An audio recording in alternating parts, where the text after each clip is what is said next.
அனைவருக்கும் வணக்கம். இந்த பதிவு யாருக்கு என்று சொன்னால் தற்குறி விஜய் அவர்களுக்கும் லாட்ரி சீட் ஆதவ் அர்ஜுனா அவர்களுக்குத்தான். ஜனவரி 25 அன்று அவர்களுடைய கட்சி சார்பில் மாநில, ஒன்றிய, மாவட்ட நிர்வாகிகள் கூட்டத்திலே தற்குறி விஜய் அவர்கள் என்ன பேசுகிறார்? ஒரு கூட்டம் என்று சொன்னால் இந்த கூட்டத்தை ஏற்பாடு செய்த தலைமையேற்கக்கூடிய பேசி அமர்ந்திருக்கக்கூடிய என்று சொல்லி ஆரம்பிக்க வேண்டும். ஆனால் டைரக்டா என்ன சொல்றாரு? அதாவது நான் அழுத்தமான நினைச்சிட்டீங்களா? உடனே கை தட்டுறாங்க. இந்த மூஞ்ச பார்த்தா அப்படியா தெரியுது, கை தட்டுறானுவ, விசில் அடிச்சாங்க குஞ்சுங்க மாதிரி. அதன் பிறகு சொல்றாரு, ஆமா அழுத்தம்தான், அது நான் கிடையாது, மக்கள். இவர் என்ன பேசினார்னே எங்களுக்கும் புரியல, மக்களுக்கும் புரியல. தற்குறி விஜய் அவர்களே, நான் கேட்குறேன், நீ களத்திலேயே கிடையாது இல்லையா?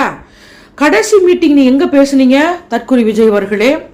செங்கோட்டையன் அவர் கூட்டம் ஏற்பாடு செய்திருந்த கூட்டத்திலே ஏதோ சினிமா டயலாக் மாதிரி பேசிட்டு அதன் பிறகு உங்களை ஆளையே காணோம். அதாவது ஒரு நிகழ்ச்சியில அது உன்னுடைய பர்சனலா டெல்லிக்கு அது தனி விமானத்துல போற இல்லையா? தமிழ்நாட்டிலேருந்து தனி விமானத்தில் டெல்லிக்கு உன் பிரச்சனைக்கு போகிற, நீலாம் மக்களை காப்பாற்ற போகிற, நீலாம் திராவிட முன்னேற்ற கழகத்தை உனக்கு பேசுவதற்கு தகுதி கிடையாது. உனக்கு நான் ஏதாவது பேசிடுவேன், நான் தேர்தல் நேரம் இல்லையா? நான் கேட்குறேன், தீய சக்தின்றியே. நான் ஒன்று மட்டும் சொல்கிறேன் தற்குறி விஜய் அவர்களே, திராவிட முன்னேற்ற கழகத்தை எத்தனையோ பேர் சொன்னார்கள், தீய சக்தி, அழித்து விடுவேன், ஒழித்து விடுவேன் என்று சொன்னார்கள்.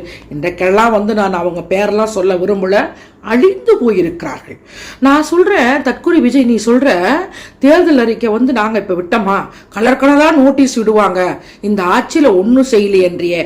தற்குறி விஜய், நான் ஒன்று தெளிவாக சொல்கிறேன், இந்த திராவிட முன்னேற்ற கழக ஆட்சியில் சொன்னதையும் செய்தவர் முத்துவேல் கருணாநிதி என்கிற ஸ்டாலின், சொல்லாதையும் செய்தவர் மாண்புமிகு முத்துவேல் கருணாநிதி என்கிற ஸ்டாலின். இப்போ கூட சமீபத்தில் இல்லையா, நீங்கள் பார்த்துருப்பீங்க, உங்கள் கனவை சொல்லுங்கள் அந்த ஒரு நிகழ்ச்சியில உயர்கல்வி படிக்கக்கூடிய மாணவி சொல்கிறார், ஐயா சந்தோஷமாக சொல்கிறார், எனக்கு மாதம் 1000 ரூபாய் காலேஜுக்கு இன்னைக்கு படிப்புக்கு எனக்கு உதவியா இருக்கு, நான் 3000 எங்க அம்மா வாங்கிட்டாங்க, மகிழ்ச்சியா இருக்கு.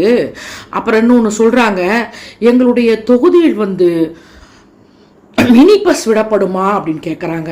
எவ்வளோ எளிமையான முதலமைச்சர், உன்னை இப்ப தலைவர் கூடிய ஆகலியே, உன்னை ஏதாவது சாதாரணமாக பார்க்க முடியுமா?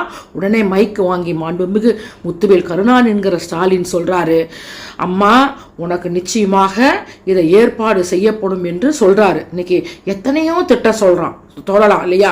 இன்னைக்கு பாருங்க, 2000 அதாவது சொன்னார் தேர்தலத்தில், நான் ஆட்சிக்கு வந்தேன் என்று சொன்னால் பெண்களுக்கு மாதம் 1000 ரூபாய் தருவேன் என்று சொன்னார் தலைவர் தளபதி மு.க. ஸ்டாலின். எடப்பாடி பழனிசாமி கேட்டார், அது எப்படி தர முடியும்?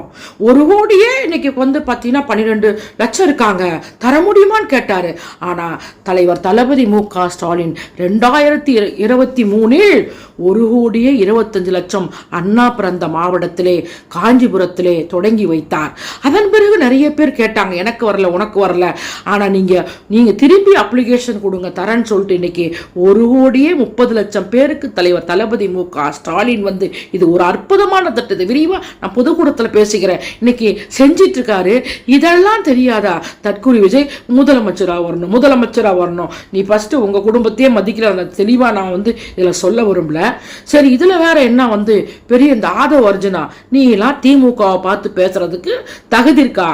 லாட்ரி ஷீட் ஆதவ் அர்ஜுனா, உங்க மாமியா அதிமுக, உங்க மச்சான் பார்த்தோம் என்று சொன்னால் தனியா கட்சி ஆரம்பிச்சாரு. நீ குடும்பத்தையே மதிக்கல, அதாவது உங்க குடும்பத்தையே மதிக்கல, உங்க குடும்பமே தனித்தனி கட்சியா போயிட்டு இருக்கு. நீ உன் திமுக சொல்றதுக்கு உனக்கு என்ன தகுதி இருக்கு ஆதவ் அர்ஜுனா? நீ என்ன பேசுற?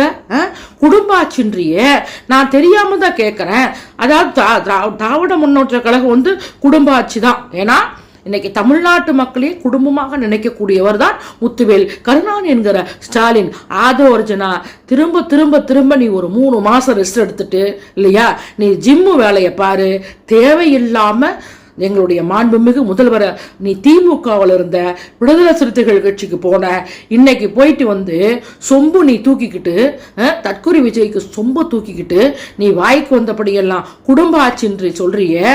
நான் கேட்கிறேன், இது என்ன வம்பு? வந்து தலைவர் கலைஞர் வந்து முதலமைச்சராக இருந்தாரு. அதன் பிறகு தலைவர் தளபதி வந்து என்ன, அதாவது வந்து உனக்கெல்லாம் நான் என்ன சொல்றது, தளபதி வந்து அப்படியே வந்து உடனே அப்படியே வந்துட்டாரா? முதலமைச்சரை கிடையாது இல்லையா? அப்ப தளபதி மிஸ்ஸா கைதியாக இருக்கின்ற போது உங்க தலைவர் தற்கொலை விஜய் வந்து 1.5 வயசு இல்லையா? ஏதோ சாதாரண முதலமைச்சரா வரல, அவரு உழைச்சாரு வந்தாரு. நீ இதெல்லாம் நீ வந்து திராவிட முன்னேற்ற கழகத்தை சொல்வதற்கு தகுதி கிடையாது. ஆதவர்ஜனா நீ முழங்கின அத்தனையும் இதுல நான் பேச முடியாது. நான் ஒண்ணு மட்டும் சொல்றேன், ஏன் உங்க தலைவர் வந்து தற்கொலை விஜய் வந்து கூட்டணி ஆட்சி தரேன் வாங்க கட்சிக்கு வாங்க, நாங்களே யாராவது ஒரு கட்சி போனாங்களா? ஆனா கட்சி மாதிரி போனாங்க, ஒரு சில பேர் போனாங்க. எப்படின்னா ஒரு கட்சியா உங்க கூட்டணி ஆட்சி வேணும், உங்களுடைய தலைமை ஏற்கிறேன்னு சொல்லிட்டு யாருமே வரலையே. ஆதவர்ஜனா வாய் கிளிய பேசாத. தற்கொலை விஜய் நீ எங்க போனாலும் தனி விமானத்துல போற, 41 உயிர்களை வந்து நீ பழி வாங்கிய விஜயே, உனக்கு திராவிட முன்னேற்ற கழகத்தை பேசுவதற்கு தகுதி கிடையாது. நான் இதன் மூலமா சொல்றேன், நீ நிச்சயமா பாப்ப. நான் சொல்றேன், உண்மையாகவே இன்றைக்கு நான் பட்டி தொட்டியெல்லாம் சொல்லுகிறேன். திருமண பிரச்சாரம் அத்தனை பெண்களும் சொல்றாங்க வந்து நான் திராவிட முன்னேற்ற கழகத்திற்கு தான் வாக்களிப்பேன் என்று பெண்கள் சொல்கிறார்கள். நான் பெண்கள், தமிழ்நாட்டு பெண்கள், மான உள்ள பெண்கள், வீரம் உள்ள பெண்கள், அதாவது வந்து நன்றி உள்ள பெண்கள், அவர்கள் நிச்சயமாக திராவிட முன்னேற்ற கழகத்தினுடைய தலைவர் முத்துவேல் கருணாநிதி ஸ்டாலின் அவர்களை உண்மையாகவே ஒரு தலைவராக, ஒரு அண்ணனாக, ஒரு அப்பாவாக, தம்பியாக, மகனாக இருக்கிறார். நீ ஒன்னும் அசைக்க முடியாது தற்கொலை விஜய். வாய்க்கிளிய பேசாத. ஆதவர்ஜனா வாய்க்கிளிய பேசாத. நன்றி, வணக்கம் நண்பர்களே.